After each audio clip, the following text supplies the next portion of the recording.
May bugwit pala dito eh.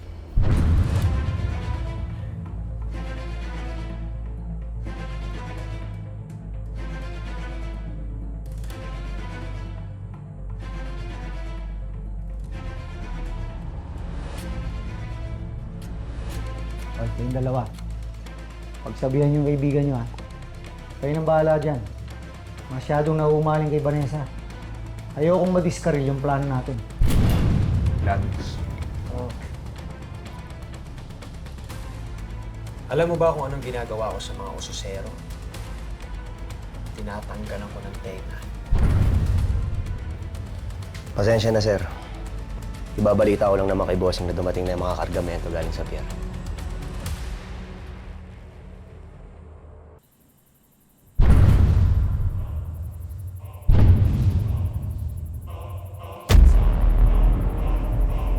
Saan mo nakuha to?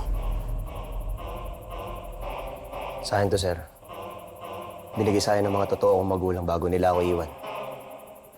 Ampon ka? Pero hindi ko na sila nasilayan. Hindi ko na nasilayan mga totoo kong magulang. Itong kwintas na to, ito na lang pala tandaan ng buo kong pagkatao.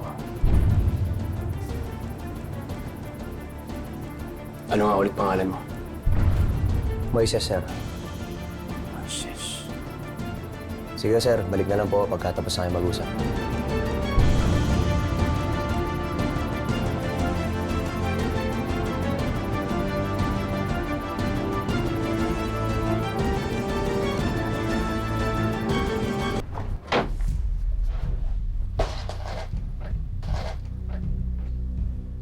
Oh. Hinahanap mo. Quintas. Oo, alam ko. Yan yung kwintas na binigay sa'yo ni Edgardo, di ba? Inago mo pala yan. Yung tawa mo kanina, si Moises. Ganitong ganito yung suot niya kanina. Ayan, sabi niya sa akin, nakuha niya raw yan sa totoo niyang magulang bago siya inampon. So, anong ibig mong sabihin?